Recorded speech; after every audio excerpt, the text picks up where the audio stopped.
cage, it's cage. Back out. Put the charge up. Put it up. Get your phones up. It's standard procedure in an operation like this because it's a... You're going to receive 716 days credit for all of those. Amid the dry heat and dazzling lights of Las Vegas, there stands a mansion that was once a bustling hub for million-dollar antiques, a sanctuary for a man revered across America, Rick Harrison. But now, the house's doors are shut tight, its walls overrun with moss, grass growing through the once pristine stone walkway, and inside, a chilling emptiness. Just a few months ago, this place was still featured on social media, celebrated as part of the golden legacy of Pawn Stars, the television show that brought Rick fame, fortune, and admiration. Yet now, with Rick sentenced to life in prison for money laundering and illegal artifact trafficking, the mansion has become the focal point of one burning question: what really happened inside? Why has a place once likened to the largest private museum in the West been abandoned, left unkempt, with no visitors? Why has a multi-million-dollar estate been frozen, with no heirs, as if it never belonged to anyone? And even more intriguingly, what secrets lie hidden beneath the intricate tilework, in rooms that are missing from the original blueprints? Are you ready to find out? Because what you're about to uncover is unlike anything ever broadcast on television. 1. From pawn shop to a multi-million-dollar empire. Before everything came crashing down, Rick Harrison was the perfect embodiment of the 21st century American dream. A man without a college degree, starting out by selling second-hand goods, who gradually built a reality television empire called Pawn Stars, a show that he and his family headlined.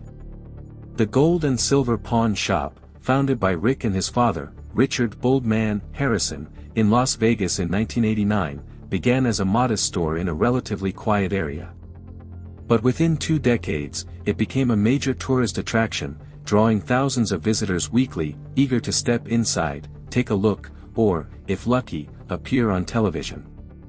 When Pawn Stars premiered on the History Channel in 2009, it quickly became a phenomenon.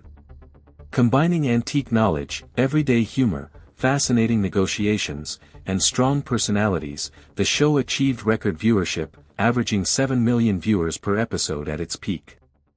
Harrison, often seen in dark polo shirts and sunglasses, quickly became the national face of the second-hand business. He wasn't just the manager of the shop but was regarded as an unofficial expert in appraising historical artifacts, with an uncanny ability to determine the origin, era, and value of almost any item featured on the show. By 2015, Rick Harrison's net worth was estimated at $8 million. This figure wasn't just from his History Channel salary, estimated at $300,000 per season, but also from a variety of other revenue streams, international television licensing deals, the Pawn Stars brand being monetized through merchandise such as t-shirts, books, souvenirs, and, notably, guided tours of the pawn shop. In 2011, he released his autobiography, License to Pawn, which immediately landed on the New York Times bestseller list. With this momentum, Rick ventured into real estate, investing in vacation properties in Nevada, Utah, and even acquiring partial ownership of a small resort near Lake Tahoe. One lesser-known fact about Rick was his deep interest in historical antiques, particularly items linked to war, ancient coins, and artifacts from Egypt and the Middle East. At times, he even publicly stated that every item holds a story, and that holding them in your hands is like touching the past. This passion led to the creation of his private collection, items reportedly never displayed in the shop or shown on TV. These were part of what insiders called his personal archive, kept separate and tightly secured. The diversity of revenue streams caused Rick's empire to expand rapidly, but it also spun out of control. By around 2020, authorities began noticing irregularities in transactions involving certain special items featured on the show, which then disappeared from records or were tied to vague documentation of origin. Some business partners in Turkey and Cambodia, countries notorious for their involvement in artifact smuggling, suddenly appeared in Harrison's personal financial files. Several offshore intermediary accounts showed signs of money laundering, with funds being rerouted to legitimize income from off-the-record acquisitions of artifacts. Success became a double-edged sword. Rick's wide-reaching network of global collectors, from Dubai and Rome to Bangkok, had once been an advantage, granting him access to unique items. But it ultimately became a key link in a chain of suspicion. What had once been seen as a passionate, savvy businessman with a love for history began to be viewed with skepticism, as someone who may have crossed legal boundaries in pursuit of his antique obsession. Now, as Rick sits behind bars, questions about his assets go far beyond financial concerns. They raise issues of ethics, legality, and truths never revealed on television. The houses he once invested in, the unlisted items in his personal archive, the offshore accounts yet to be traced, all form a labyrinth that investigators, lawyers, and even his family struggle to navigate. What was once a story of passion and success has become a cautionary tale of ambition gone too far, where the pursuit of history's treasures turned into a web of deceit and criminality. 2. Crimes hidden behind glass. The gold and silver pawn shop was once hailed as the museum of the working class. Its gleaming glass display cases, showcasing antiques ranging from 19th-century pocket watches to World War II weaponry, were the highlight of every Pawn Stars episode. Viewers admired the way Rick Harrison and his associates analyzed, negotiated, and unearthed the historical value of each item. Yet, for the FBI, those very glass cases were a facade, a cover for a sophisticated and deliberate underground operation. The investigation began quietly in 2021, when one of Rick's foreign business partners was detained at Charles de Gaulle International Airport in Paris. On the partner's phone, authorities found encrypted messages referencing the transport of illegal art goods and suspicious images of items that had briefly appeared in an episode of Pawn Stars but were never recorded in public transaction logs. That small clue triggered a larger investigation, placed under the direct supervision of the FBI, in collaboration with Interpol and international cultural preservation organizations. Soon after, the FBI obtained search warrants for multiple properties tied to Rick Harrison. These included not just the pawn shop but also private storage facilities, his personal residence, and offshore bank accounts. Investigative reports revealed that numerous artifacts, from Angkor-era Buddha statues and Ptolemaic Egyptian coins to Song dynasty Celadon ceramics, had been smuggled through cross-border transportation routes. These items were hidden within shipments of metals, machinery, or passed through intermediary collectors. In many cases, they were featured in Pawn Stars episodes as part of television content, before vanishing without ever being logged in transaction records. What particularly caught the attention of federal prosecutors wasn't just the illegal nature of the artifacts but how Rick used the pawn shop itself to legitimize their value. A pocket watch with no original documentation would be entered into inventory as a gift from a customer, then sold to an acquaintance under the guise of being a private estate item. A wooden statue appraised at $200 on paper but with an actual value exceeding $40,000 would be internally transferred through satellite company accounts controlled by Rick. Layers of records, invoices, and documents, which initially appeared to reflect mere carelessness, now revealed a deliberate web of concealment and manipulation. When Rick Harrison was arrested in early 2024, he denied all accusations, calling them a political and media attack and claiming he was merely a history enthusiast, not an international criminal. However, court filings quickly dismantled this defense. In an internal email from 2022, Rick wrote to an associate, "If Turkey won't lower the price, use the UAE route, less scrutiny there. Get the fake paperwork done quickly, the filming schedule next month needs that item." This email, along with other electronic evidence, became a devastating blow during the trial, which lasted over 3 months in a federal court in Nevada. Witnesses included a former associate who had worked at the pawn shop, an appraiser who was coerced into falsifying documentation, and representatives from international museums who verified that several missing artifacts were found in Rick's secret storage facilities. The court also presented security footage from Rick's home, including a clip showing him cleaning an ancient statue with latex gloves while speaking on a satellite phone, presumably to avoid being traced.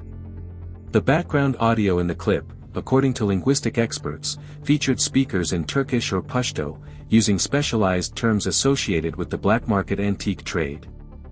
Another aggravating factor was Rick's use of signal jamming devices in certain artifact storage rooms in his mansion, a feature uncommon in civilian settings. Combined with his use of shell companies in Malta, Belize, and Dubai to launder money, these measures created a financial trail that was difficult to uncover. In September 2024, Rick Harrison was sentenced to life in prison without parole for money laundering, organized transnational artifact smuggling, and large-scale federal fraud. The public was stunned. Those who had viewed Pawn Stars as an educational program about history and culture were now forced to confront an unsettling truth: they may have unwittingly been the audience of a show that concealed crimes. Legal experts, media analysts, and even the reality TV industry began to reevaluate their role in perpetuating Rick Harrison's positive image for over a decade. Behind bars, Rick continued to proclaim his innocence. But in the eyes of the law, the truth was clear. From that moment, the multi-million-dollar fortune he once owned entered a state of legal freeze, marking the beginning of a long downward spiral. The next step in this collapse was the mansion in Las Vegas, once a symbol of prosperity, now a relic of a lost glory. 3. The Las Vegas Mansion. In the western part of Las Vegas, less than a 20-minute drive from the famous Strip, lies a quiet residential area called Summerlin. This isn't a place for those who seek to flaunt their wealth. It's designed for those who already have it all and simply want to retreat away from the spotlight. Here, nestled in a secluded corner shaded by trees, stood Rick Harrison's 500-square-meter mansion, once a testament to quiet success, elegant, discreet, yet undeniably proud. A wrought iron gate adorned with Spanish-style carvings opened to a winding stone path leading to the main entrance. 2 rows of palm trees stood tall like sentinels, their reflections shimmering on the polished granite walkway. When he was still the owner, Rick had a small fountain installed in the center of the front yard, a bronze koi fish frozen mid-leap under the desert sun, which he claimed brought luck in big deals. Through the heavy wooden doors, the interior felt like a miniature museum: gleaming walnut floors, vaulted ceilings in classic southwestern style, and walls adorned with antique maps, paintings of old trading ports, and artifacts that only seasoned collectors could appraise. In one corner of the living room sat a burnt umber leather chair, where Rick once hosted collectors, who never appeared on television. Now it sat dusty, its edges worn, yet still molded to the shape of its owner, as if he had just stepped away moments ago. A long hallway led to the most unique part of the house, a room Rick half-jokingly referred to as the soul appraisal chamber. This was a soundproofed space where he displayed his finest artifacts, many of which had never been made public. A terracotta statue from China's Warring States period. A pair of celadon-glazed vases from the Yuan dynasty. A 17th-century moon phase clock with hands that moved counterclockwise. Each item was carefully housed under UV-protected glass, illuminated by soft golden lighting that gave the room an air of reverence and mystery. Downstairs, Rick's private wine cellar was a labyrinth of over 200 bottles, some from banned French vintages, stored meticulously with temperature and humidity sensors. Across from it was a garage, not for ordinary cars, but for displaying 3 vintage vehicles that made brief appearances on Pawn Stars: a red and white 1955 Chevy Bel Air, a Triumph Bonneville T120, and a World War II-era Jeep Willys painted olive green, still bearing faux bullet marks on its fender. This mansion was alive. It wasn't just a home, it was an extension of Rick Harrison's personality: passionate, meticulous, rich in detail, and complicated. When he was a free man, Rick often invited friends over to enjoy sushi in the Japanese-style garden behind the house, a space complete with a real koi pond, a redwood bridge spanning a narrow path, and lanterns strung up for seasonal celebrations. Classical music would play softly through the in-ceiling surround sound system. Guests once described the space as a place forgotten by time. But that was yesterday's story. Today, Rick Harrison's mansion stands silent, a forgotten relic in the heart of Las Vegas. No doorbell rings, no footsteps echo down its hallways, only the sound of wind slipping through unsealed cracks, carrying desert dust and the weight of one undeniable truth: power, once fallen, leaves behind nothing but the marks of decay. After Rick was officially sentenced to life in prison, nearly all his assets were frozen immediately. The mansion, tied to his money laundering operations, was seized by federal authorities. Yet no one came to check on it afterward. No managers. No maintenance staff. No repairs. The house was abandoned. Neighbors recall the last time anyone was seen there, a group of plainclothes FBI agents on a foggy April morning. They entered with equipment cases but left with just one sealed box. Since then, everything has remained still. On many nights, the garden lights suddenly flicker on due to an old motion sensor, briefly illuminating the property in an eerie glow, giving the impression that Rick is still there, quietly pacing across the cold tiles. Inside, the house remains frozen in time. Half-eaten food still sits on the kitchen table. One of Rick's signature shirts, a deep red plaid button-up, is draped across the back of a wooden chair, faded from weeks of sunlight streaming through the windows. The koi pond, once a feng shui symbol Rick firmly believed in, is now just a dry pit, its muddy bottom littered with shriveled fish carcasses covered in a layer of green silt. No one cleans. No one retrieves them. The garage, once brightly lit to showcase vintage cars, is now pitch dark.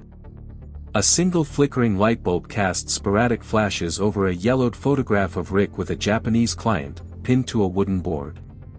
The photo's edges curl upward, as if clinging to a past slipping away with the cracked walls. On the ground floor, signs of mold are beginning to appear. The smell of rotting wood lingers in the air, merging with the mustiness of neglect. The cushions in the living room have caved in, their fabric wrinkled as though they've endured a long, sleepless night. The windows are streaked with dirt and rainwater, forming an opaque layer that dims the light and bathes everything inside in a dull, ashen hue, the color of things once brilliant, now reduced to ashes.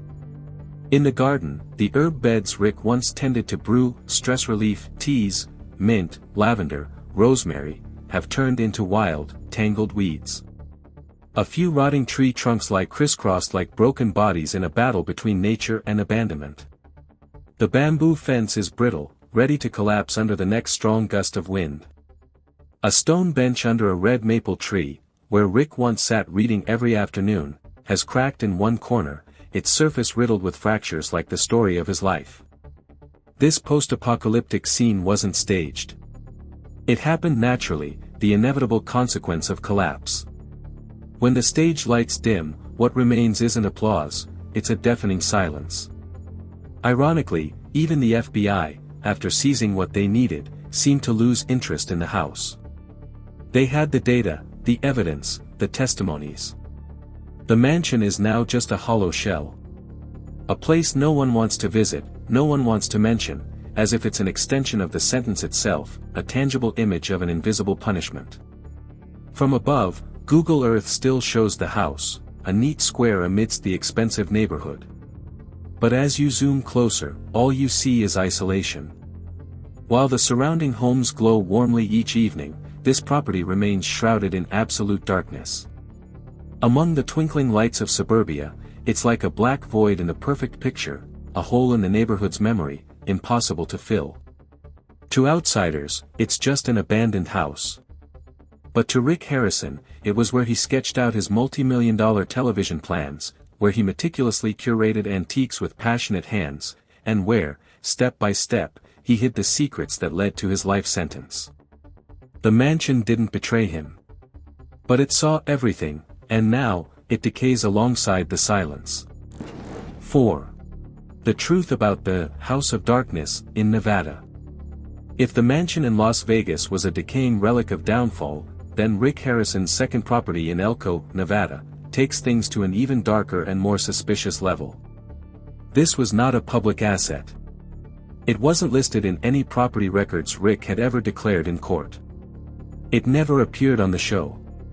No one even knew it existed, until a leaked satellite image on a forum dedicated to underground military facilities pulled back the curtain on its mystery.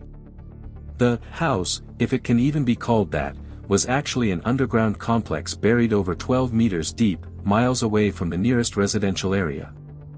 On the surface, the only visible sign of life was a rusty metal shack, weathered by desert winds. But below ground, according to classified files uncovered by investigators, was a network of interconnected tunnels, reinforced steel doors, and an independent solar-powered electrical system. Images from a secret FBI raid earlier this year revealed storage rooms filled with numbered wooden crates, air filtration systems, internal surveillance cameras, and an emergency escape route leading to an abandoned quarry nearby. The entire design was military-grade, built not just for hiding, but for evasion. According to an anonymous agent, the site is suspected to have been a transit hub for illegal artifacts, with most items transported from Long Beach Harbor, routed through domestic logistics systems, and finally stored here before being sold on the international black market. The presence of portable authentication devices, microscopes for age analysis, and handwritten inventory logs in Chinese, Turkish, and other languages further supported the theory. This was no retreat, it was the underground nerve center of a transnational smuggling operation. The question is, why would a television personality like Rick own such a sophisticated facility? Who designed it? Who helped him? And why choose such a barren, remote location, difficult even for commercial satellites to observe in detail? Another intriguing detail, after the raid, the FBI released no photos or public statements. Everything was labeled classified, and the site only came to light due to a leaked internal hearing. The media dubbed it the largest undisclosed evidence vault, a phrase that has only fueled public imagination. On underground forums, countless conspiracy theories have emerged. Some claim that the site didn't just store artifacts but also lost cultural records or even alien relics sold by fringe cult collectors in Europe.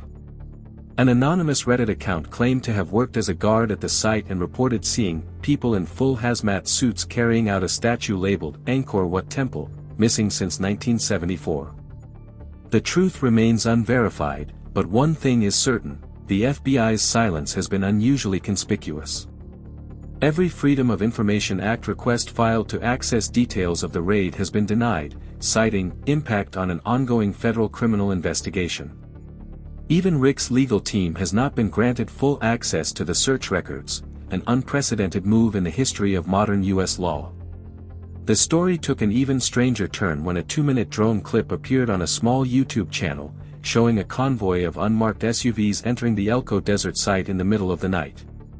In the infrared footage, 2 figures in radiation suits could be seen standing by the metal shack's entrance.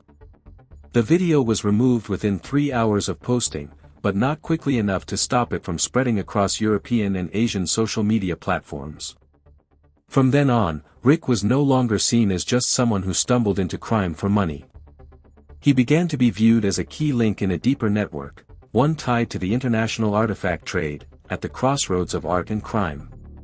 The dark underground facility in the Nevada desert became a new symbol of untold truths, a space devoid of light, both literally and figuratively, where power once thrived, leaving only the cold, metallic scent of secrecy behind. If the mansion in Las Vegas was where Rick lived a double life, then the underground site in Nevada was where he buried the parts of himself the law was never meant to see. And it was that place, in the end, that betrayed him with its eerie, unyielding silence. 5. The massive fortune: who inherits, who refuses.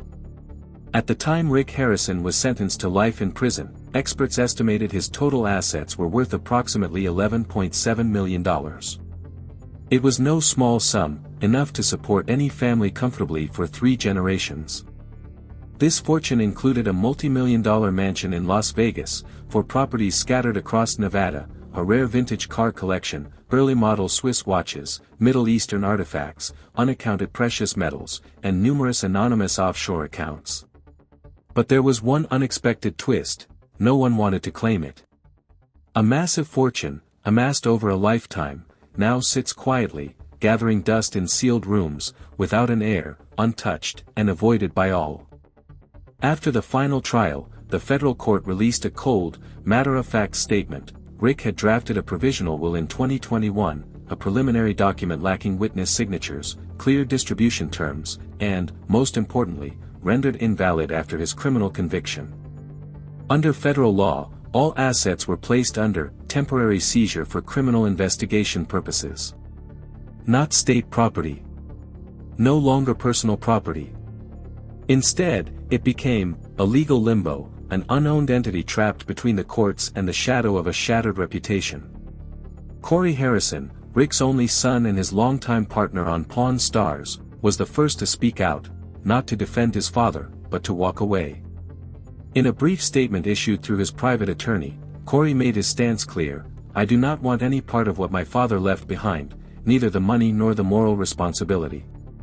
It was a resolute and calculated rejection.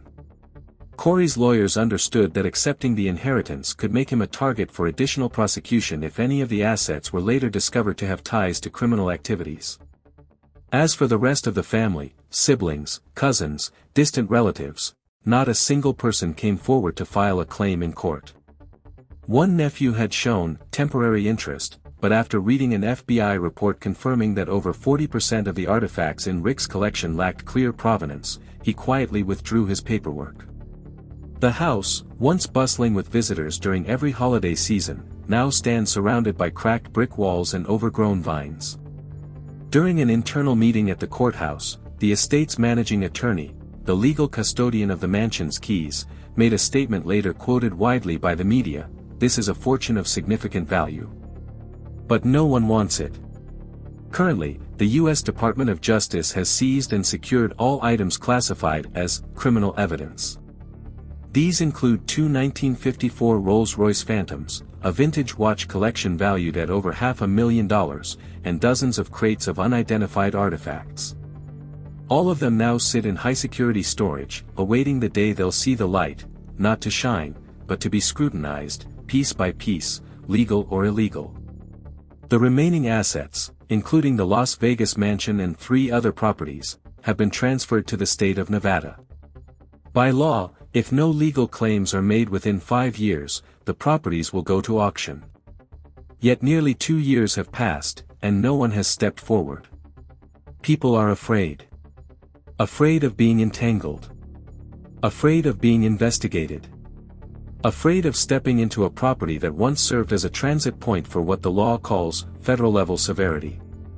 One particular safe, found in an underground home Rick owned in Elko, remains unopened. It's the final item yet to be inspected because Rick refused to disclose the combination, and his lawyers claimed no knowledge of it. Authorities are awaiting a court order to forcefully open the safe, but records show they fear damaging potential evidence inside, such as artifacts, documents, or perishable items. A locked safe in the middle of the desert, sealed by the law, it's almost a perfect metaphor for the entire case. When a reporter asked whether the funds in Rick's bank accounts could be repurposed for charity or public welfare, a spokesperson from the prosecutor's office replied with a curt response: "No. No one has the authority to make that decision yet." And so, Rick Harrison's wealth, once admired by the public and showcased in close-ups on national television, has become the assets of a man who no longer has the right to own them. A fortune locked away in a legal nightmare. It was his. But now, it belongs to no one. This will not be remembered as a personal tragedy, but as a bitter lesson: when wealth loses its keeper, it becomes ruins. No one will mourn it. No one will touch it. And no one will want to remember it. 6. A fractured career and broken relationships. If Rick Harrison once stood before the cameras with a confident smile and headline-making deals, those lights have now gone dark. No warning, no nostalgia. Only the cold silence of a system that once celebrated him as a symbol, now turning its back, cutting ties, and cleaning up the aftermath as if he had never existed. Immediately following the sentencing, History Channel, the producer of the hit series Pawn Stars, issued a brief statement: "We are suspending all activities related to the Pawn Stars brand until further notice." No tribute. No heartfelt reflections. A show that had been considered a monument of American pop culture for over a decade suddenly vanished without a trace. Commercial partners, who had poured money into Pawn Stars branded products, from miniature pawn shop models and t-shirts featuring Rick's face to collectible photo books, quickly pulled the brand from their shelves. Books written and signed by Rick, which were once auctioned off for high prices, were withdrawn by the publisher. A souvenir distributor, speaking anonymously, bluntly stated, we don't sell a name. We sell trust in that name. And now, there's nothing left to trust. Even those who had worked alongside Rick on Pawn Stars, people who once called him the big boss and the leader, began to speak out. One former associate, whose name was withheld in a report by Vanity Press, described Rick as a man who controlled every deal, always pushed for the lowest price, and viewed antiques as tools to manipulate the market, not as pieces of cultural value. An artifact appraisal expert who had collaborated with the show revealed, "I repeatedly refused to authenticate items of dubious origin that Rick wanted featured on the program. He said, as long as it looks real, that's all that matters, it's television. Now, I'm glad I walked away." Allegations that were once dismissed as jealousy or resentment suddenly gained credibility, because the truth had been exposed. Some members of the media referred to this as a moral domino effect, where every relationship, once clouded by success, collapsed under the harsh light of justice. Rick's ex-wife, in an interview with TMZ, spoke plainly and without embellishment. Rick always hid his secret life. "To me, he was never a family man. There were always rooms in the house no one was allowed into, always deals no one could ask about. Now, it's all coming out, just like I warned it would." Somehow, the people who had been pushed to the margins of Rick's life, former partners, business contacts, even family, became the final pieces that completed the puzzle of his guilt. Not everyone sought revenge, but everyone wanted to tell the truth. And the truth, once revealed, shows no mercy. It doesn't need to shout. It only needs to exist. Pawn Stars was once a platform for buying and selling fragments of the past, but now, that very show has become a brutal reminder that not all legacies are worth preserving. 7. The remaining marks. Can fame be redeemed?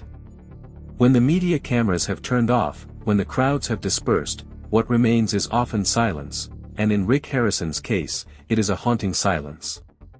No one knows exactly what he has endured in his prison cell, where sunlight is sliced into fragments by iron bars. No one has seen the look in his eyes as he sits alone, reflecting on the years of glory, now just shattered memories, impossible to piece back together. But amidst that silence, faint voices have started to emerge. On Reddit, a movement with a peculiar name began to spread, #FreeRick. At first, it was a joke, a product of internet skepticism. But gradually, people began sharing their personal stories, their visits to the gold and silver pawn shop in Las Vegas, their encounters with Rick, not as a star, but as a real person, standing behind the counter, genuinely asking, "How's your day going?" with an earnest sincerity. These memories, small yet warm, were retold as reminders that perhaps Rick was once a good man. One user wrote, "I don't believe he's innocent. But I don't believe he's a monster either." Another comment, quieter but heartfelt, said, "I miss his laugh on Pawn Stars. It sounded like my dad's." No one denies Rick's mistakes. But when people see images of his abandoned house, when they see the once pristine artifacts now collecting dust, and when they hear that Corey, the son once poised to inherit Rick's empire, has refused to claim the assets, something inside them softens. Perhaps it's not forgiveness. Maybe it's something deeper, regret. Regret for a life that could have been complete, stable, and fulfilling. Regret for a name that was once a proud symbol of American television, now a stain on criminal records. And regret, because Rick Harrison, whether right or wrong, was ultimately human, with flaws, shadows, and the capacity to fall, just like anyone else. Rick's downfall has also forced the global antiquities industry to reevaluate itself. In the aftermath of his case, several countries tightened regulations on verifying the provenance of imported artifacts. Online auction platforms removed hundreds of listings for items without clear legal documentation. And in an internal Interpol report, Rick Harrison's name was not listed merely as a criminal but as a symbol of an era of lax oversight in the cultural heritage market. Yet above all, one lingering question remains unanswered: can someone who reached the pinnacle of success, then fell into the deepest abyss, ever rise again in the public's mind? No one can answer that. Because the answer does not lie in the law, nor in the media. It lies within each individual, those who once laughed because of him, those who learned to distinguish real from fake through his show, those who considered him a part of their childhood television memories.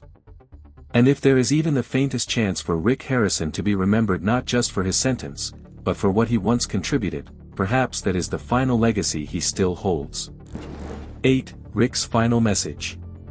Not long after his life sentence was handed down, a letter surfaced. It wasn't addressed directly to the public, nor was it an official statement published in the press.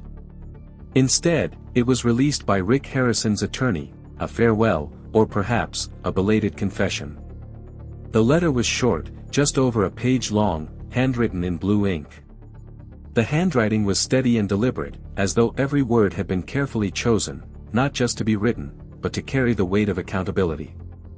There are things I have done wrong, and there are things I can never fully explain, this was how Rick began. No pleas of innocence, no excuses. Just a quiet acknowledgement, marked by a sense of dignity. In the letter, Rick mentioned his father, Richard Harrison, affectionately known as the Old Man on Pawn Stars. He taught me to recognize value, not just in objects, but in people. I don't know if he would forgive me. I only hope that, wherever he is, he understands, I never meant for things to turn out this way. Rick also spoke of his son, Corey, the only one who had distanced himself. There was no anger, no blame. Just one simple line, I understand you. And I'm sorry for leaving you not just a pawn shop, but a shadow I didn't clean up in time. He then touched on his passion for collecting, a final attempt to justify his actions, or perhaps an honest admission. I never wanted to get rich by deceiving anyone. I love history. I love what the past has left behind. But maybe I let that love consume me, forgetting the line between preserving and possessing. No one knows whether those words were sincere or just one last calculated move to salvage his legacy. But one thing is certain, the letter struck a deeply human chord. Because sometimes, even those who have done wrong know how to feel remorse. And sometimes, forgiveness isn't necessary, only understanding. The letter divided public opinion. Some called it a commendable effort at repentance, while others dismissed it as a wolf's cry, whether in the wild or in a cage. But if one looks closely at the words, perhaps the most telling part isn't in any specific sentence. It's in the spaces between the lines, where emotions aren't written, but fractured. Loneliness. Fragility. The labored breath of a man who once stood at the pinnacle, now left with nothing but the contents of his own heart. Rick Harrison was once an icon. Not of the glitz and glamour of Hollywood, but of something far more relatable, the America of sun-scorched highways, dusty pawn shops, and the dream of turning the past into profit. Pawn Stars wasn't just a television show, it was the way the world came to know Rick, the man who could glance at an ancient coin and recount a story spanning centuries.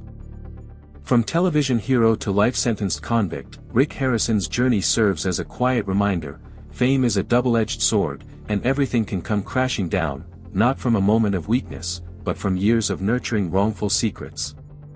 Perhaps, in the end, history will not remember Rick for the price of an item on Pawn Stars, but for the price he paid for disregarding the line between passion and crime. Don't forget to like, subscribe,